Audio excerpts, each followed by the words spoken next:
I'm Carrie Ammons from RE/MAX Right Choice, and today I want to talk a little bit about the costs associated with selling a house.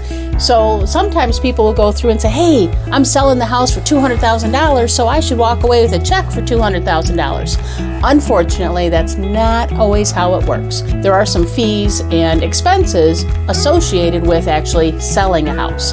So the first one is what's called the owner's title insurance. So basically, you have to pay for the title company to go through and do a background check on your house.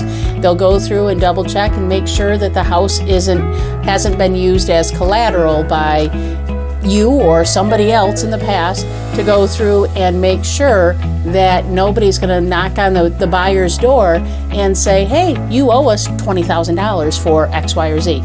So they'll go through and double check that. So that's one thing that you have to pay for.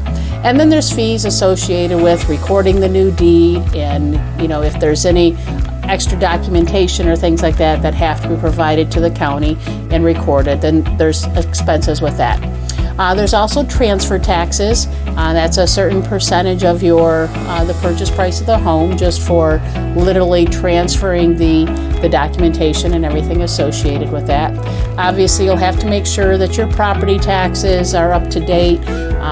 If you have city water or sewer, you'll have to make sure that's up to date, and they'll probably hold a little bit of extra money out for that final bill to be paid.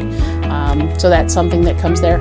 Obviously, if you already have a mortgage, then that's the first thing that has to get taken care of, is that old mortgage would be paid off. The thing that you pay for that would come out of your proceeds is the commissions. Now, that's the commission to both the buyer's agent and your agent, the listing agent, and that is something that you will go through and discuss with your realtor when you actually get ready to sell the house.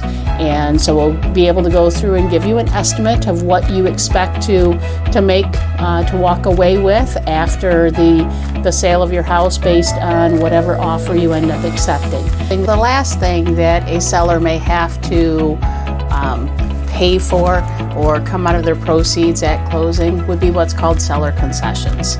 And that's something that we'll talk about when the offer comes in, if the buyer is asking for some assistance with their closing costs. So typically what that means is they are, upping the sales price a little bit so that they can roll in some of their closing costs into their loan. So that's something we'll talk about, whether or not that's your situation when you sell your house. So feel free to reach out if you have any other additional questions or things that you're wondering. Love to help you. Take care.